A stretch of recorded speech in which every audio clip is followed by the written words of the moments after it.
Hey guys, welcome to my channel, Amongst Outs. If you're new here, my name is Samantha and I am a new homeschooling mom of 4 kiddos. In today's video, I am giving you guys a quick little homeschool update. We are nearing the end of our quarter 3, so we are going into the final stretch of our first full homeschool year, and I am so excited about it. We have a little ways to go still, but the light is at the end of the tunnel of this first year, and it's been really good. There have been some challenges and some struggles, but we're getting through it, and I'm really excited about that. So there's just a few things that I wanted to update you guys with what's going on here in our homeschool. As you guys know, I did a channel update back in January because I just wanted to update you guys on all things with my channel and our homeschool, and let you guys know that I had deactivated all of my social media with the exception of YouTube, obviously. But I am considering getting my Instagram back, and not and only like the Instagram for my Amongst Outs, just so that you guys can have easier means of reaching out to me, and we can connect better and like just have a closer connection and relationship. I really want that, and so I'm considering getting my Instagram back. If I do, I will let you guys know, but it has been really refreshing not having any social media. But anyways, let's go ahead and get to this update. So the biggest update as far as me, homeschool mama, as far as I go, the biggest thing that I have changed in my whole routine to help our homeschool day run smoother is I actually have just stopped working out in the morning. So at the beginning of the school year, I was trying to work out first thing when I got up in the morning, and our we were like having really rushed mornings, and it just wasn't working out so well. So then I just started to waking up way earlier than my kids so that I could work out and shower before my kids got up. And so the change of me waking up way earlier than I was and way before my kids, so I had time to get everything done as far as my workouts and showering and getting dressed, that was working out really nicely. Waking up early wasn't an issue for me or anything like that. What happened that made it to where I had to change when I was working out is my toddler. My 2-year-old has decided to start coming to our bedroom in the middle of the night, and he sleeps with us and wakes up with us now. We don't go to bed with him. Every night he still starts off in his room, but he has never been in a crib, and he doesn't so he's like not contained. He's just in a regular twin bed. So he's able to get up and out of his bed, open his room door, and come down the stairs and come to our bedroom. And he does that many nights in the middle of the night and stays in bed with us until we wake up in the morning. And so I didn't want to have to wake him up with my workouts, because all of my working out equipment and my treadmill and all of that is in my room still until we get our garage cleaned out so that we can start working out there. Everything is still in my bedroom. So waking up early and getting my workout in just wasn't an option at that point. On the mornings on the nights when he wasn't coming into our bedroom and I was able to get up early and work out, I just wasn't doing it because it wasn't like something that was consistent and routine for me anymore. So then I just wasn't getting my workouts in. So I made an effort recently to just start working out as soon as he wakes up from his afternoon nap. So our homeschool day, at least me and my first grader who needs me the most, is done by 1:40. My older 2 kids are done around the same time, sometimes a little bit later depending on what they have left to do with their work. Sometimes my son still has like a little bit more writing for IEW or typing that he's finishing out a little bit later, but he's pretty independent with that, and same with my daughter. Anything that she's finishing up, she's pretty independent with that as well. So while he's taking a nap, I'm finishing up working with my first grader, and then once he wakes up, I'm generally done working with her, and then my husband has been taking the girls to dance for me so that during that time I can work out. My 6-year-old has dance on Tuesdays earlier than he can take her, so on Tuesdays I just work out a little bit later, but that's fine. I have found that just by moving it, I'm able to work out, shower, get dinner cooked either before or after, and it's been working out really nicely. I didn't before really like working out in the afternoons. It's not my preference, but it's been working. So I'm just going to stick with what's working for now, as long as my son has these random nights where he's still coming into our room. So all of that to say, the biggest change for me is I'm working out in the afternoon now. Okay, so next, as far as gather round, we finished the human body unit. And so the human body unit was so good. We all really enjoyed it. We had lots of good readers that we paired with it. I don't have those with me to show you guys, but I will link the video that I did sharing with you guys all of the readers that we were going to use with the human body unit. We did use all of them. So that's what we did. And I did have to make some tweaks to the unit. The human body unit is really meaty. It's really good, or really informational, so much good information, but there's a lot of it. So in order to not lose all of my kids' interest, especially my 3rd and 1st grader, I didn't read everything that was in there. So what I would do was every day, or at the beginning of the week, or the beginning of the morning before I was about to read, just if I did it ahead of time or not, I would just go through and pre-read it, and then I would highlight the information that I actually wanted to read to them, that I knew that would still keep their interest, but they were still getting everything that they needed out of that day's lesson. So yes, I had to tweak it, but even with the tweaks, they got so much out of it, and we all really enjoyed it. Like I said, the readers that we paired with it were also really good. We actually just finished today. We started it in February. We finished it today, which is, I mean, we're in the middle of March at this point, but we finished the Underground to Canada novel study, and that was really, really good. And like I said, we just finished it today. So as I was reading the last chapter of that book, it's one of those ones that, like, as I'm ending it, I just had this knot in my throat, and my kids are just looking at me like, are you gonna cry? You gonna cry? And I totally did cry. Even if you don't do the unit, I would highly suggest just reading the book on your own. I'm not sure if there are any online versions of it, because the book was really hard to find for us here in America. And what ended up happening for us is we initially started listening to the book on YouTube. I can link it again. I'll link the video that I did for our Underground to Canada video, because in that video I linked the read aloud that's available on YouTube. But Rebecca did she was able to get copies of the book and sell them on her website. So we started it by listening to it on YouTube, but then I was able to get a copy from gatheronhomeschool.com. So I don't know if they still have any copies or not, but if they do, check them out, because it is a really, really good book. What I liked about doing it as part of the novel study is there was a lot of parts of it that I don't think that I could have explained to my kids as well as she had written for us to say in the novel study. So I really, really appreciated that, and I liked that we read it together with that, because it made it to where a lot of explanations about what things were called, the language that was used towards slaves, and what they went through.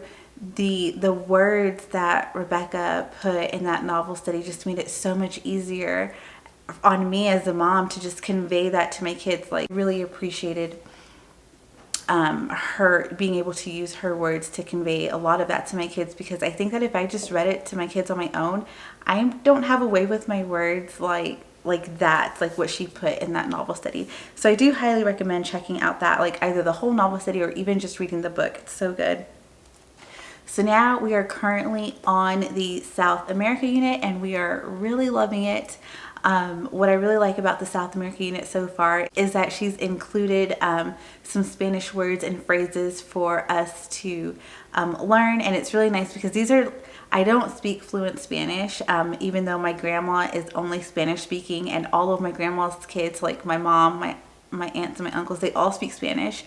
And really sadly, none of us kids do speak Spanish. Like, I can understand my grandma sometimes, and I can't speak back to her in Spanish. So it's really sad, but it's fun, and but it's nice being able to teach phrases that I do know, some of the easier, more common phrases that I know in Spanish, to my kids. And so that's been really fun. And I think that it's leading us on this journey of like all of us wanting to really learn and study the Spanish language. And it would be so cool if we all did that and we were all able to have a conversation with my grandma.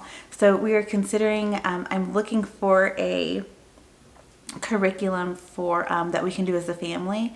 I think that Rosetta Stone has one for homeschooling families. I'm not sure. But if you guys have any recommendations on Spanish curriculums that I could use, my kids are, I have a 2-year-old, but it would mostly be for my 6-year-old, my 9-year-old, and my 11-year-old, and then me.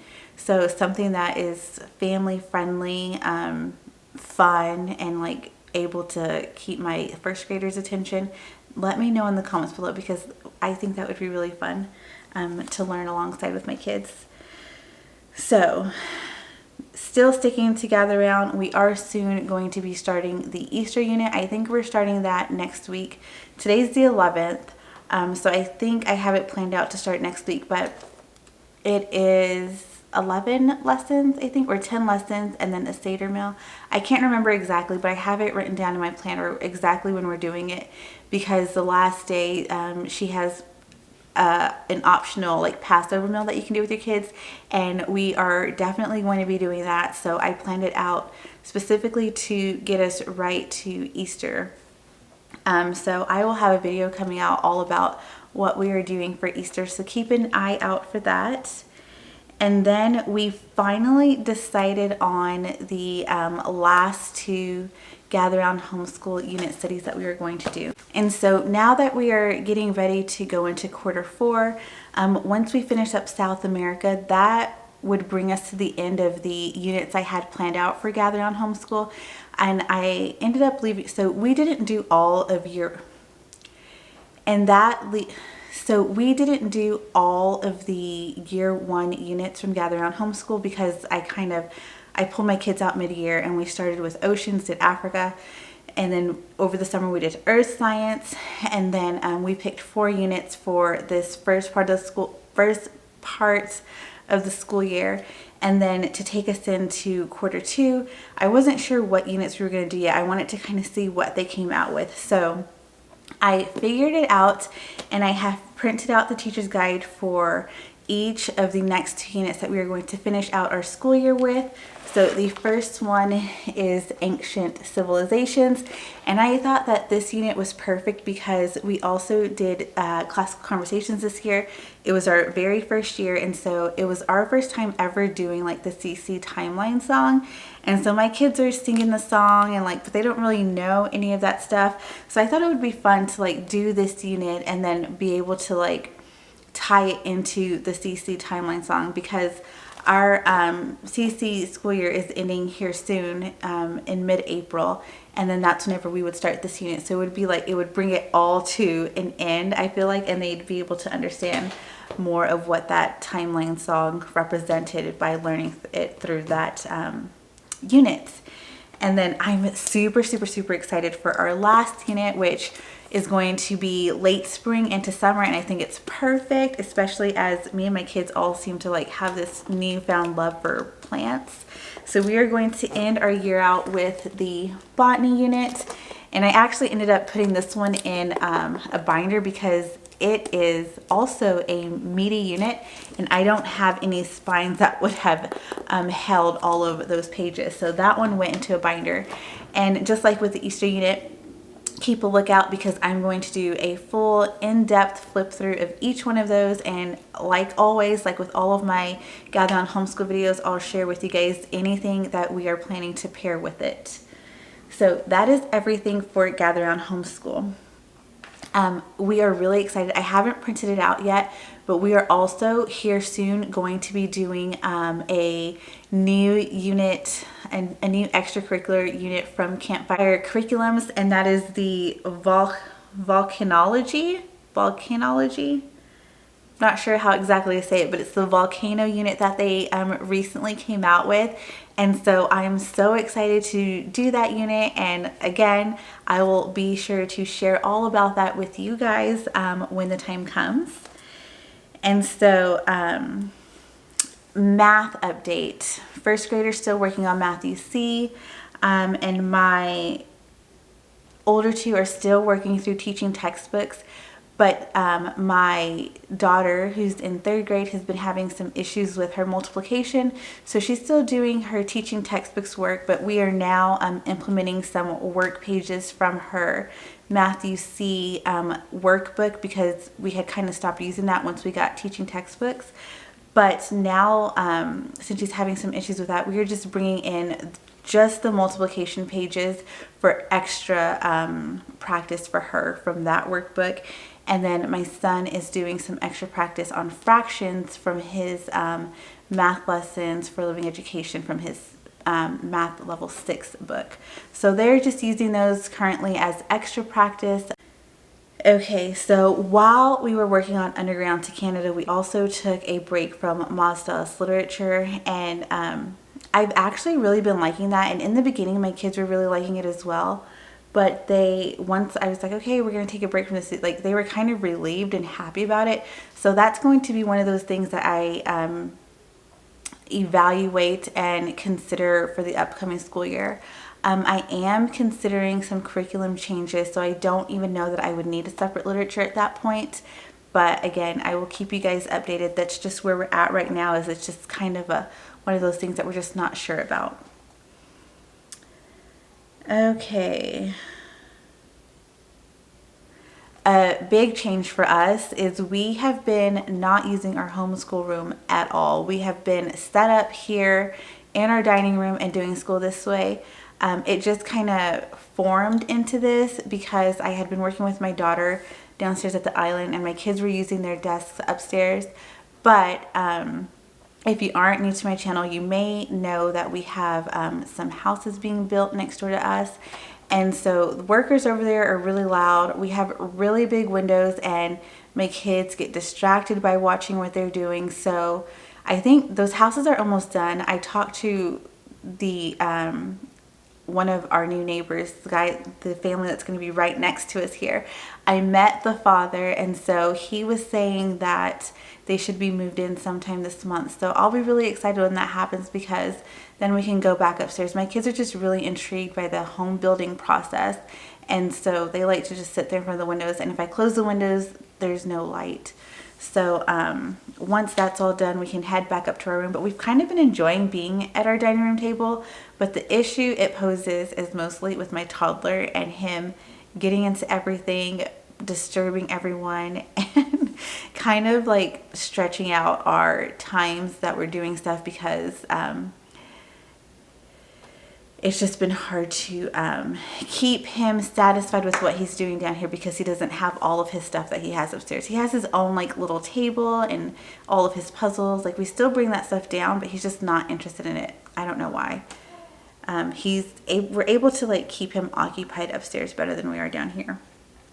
So lastly, very last thing is my first grader has completed her language lessons for living education level 1, and we really like this book. Now it does come with, or they say this is required reading here, but honestly, like, we never got around to using this one in the book. She got really bored with this story, and then we did like this one, and you know, it was fine, but we didn't really care for these paired readers that went with it. And by the end, like close to finishing out this book, we just weren't using the ones that it was telling us to. And so we did enjoy this book. It was really good. It was so perfect for her, for where she was at.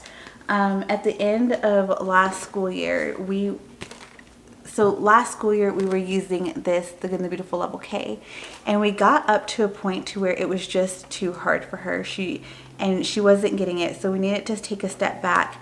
And so this school year we started off using this, and I think this is exactly what she needed to get better in her reading and to build up her readings and her phonics skills. And so it was good for that. But like I said, I have all of these other books that we just weren't into and that we didn't use that we were supposed to. There was other parts of this that we just crossed out and didn't use, just for whatever reason we didn't. And then so now that she finished that, we are back into this. And I will say, we started at the beginning of the year using All About Reading. So at first it was just this, and then we added in All About Reading, and All About Reading took her reading to the next level. Like, she really started to understand what she was seeing on the pages and being able to read the blends and just all of the things that she was struggling with at the end of last year that she wasn't able to do with this one here. So this is where we ended last school year, so right before summer break. We ended right here, so on lesson 63. And so this is where she's picked up now, and it's going so much easier for her. And I think that I can credit this a little bit, but I still don't think that this one prepared her all the way for even like this section here. It was really All About Reading that did it. So now she's going through it. She's going through the level K and she's flying through it. So I have already purchased level 1 for her for this, and we're still going to keep working through All About Reading level 2, which is what she has. And so we'll just keep doing that. I feel like we also, so here's the other thing, is I also do have level 2 of this. But now that we have been through CC for a school year, and I have my oldest who is in Essentials, I don't think that Master Books is going to prepare my girls for Essentials. And so it doesn't, I was looking at the levels online, and I feel like the Good and the Beautiful is going to, it's a more gentle, like enjoyable approach to preparing them for the Essentials level.